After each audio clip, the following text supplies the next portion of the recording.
আচ্ছা, একটা প্রশ্ন করি, লাউ পাতা দিয়ে কি কি করা যায় জানেন?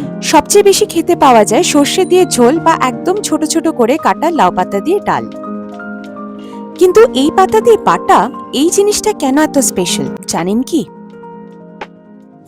অদ্ভুত শোনালেও লাউ পাতা বাঙালির রান্নাঘরে খুব পুরনো অভ্যাস। এই পাতার মধ্যে আছে ভিটামিন আয়রন, মানে একদম সবুজ পাওয়ার হাউস। আর ইন্টারেস্টিং ব্যাপার হলো, আগে গ্রাম বাংলায় এই বাটা ছিল সবচেয়ে সহজ রান্নাগুলোর মধ্যে একটা। মা ঠাকুমারা শিলনোড়ায় খুব সহজেই তৈরি করে নিতেন।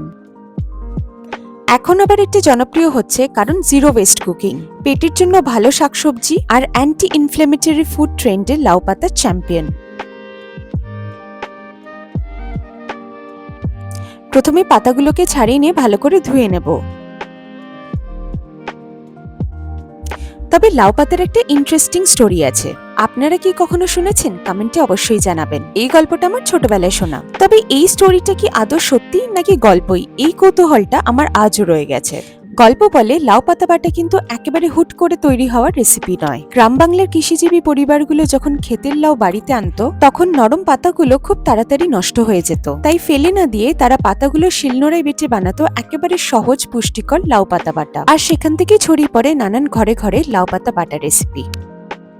আচ্ছা, এখানে আমরা লাউ পাতাগুলোকে কুচো করে কেটে নিয়ে একটু জলে ফুটিয়ে নিয়েছি।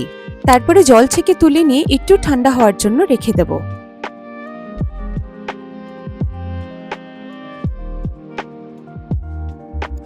এবার শুকনো গরম কড়াইতে 8টা রসুন, 4টে কাঁচা লঙ্কা, সামান্য জিরে দিয়ে হালকা একটু রোস্ট করে নিচ্ছি। তারপরে লাউ পাতাগুলোকে এখানে দিয়ে হালকা করে ভেজে নেব। কিছুক্ষণ পর এটাকে তুলে নিয়ে মিক্সিং বাটিতে দিয়ে একটা পেস্ট করে নেব।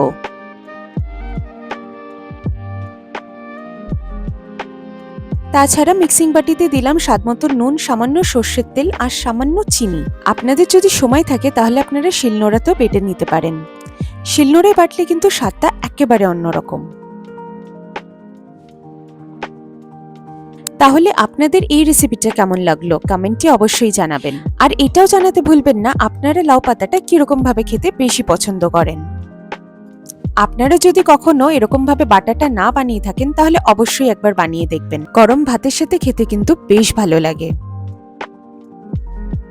খুব তাড়াতাড়ি দেখা হবে নতুন একটি স্বাদ, নতুন একটি গল্প নিয়ে। ভালো থাকবেন, সুস্থ থাকবেন।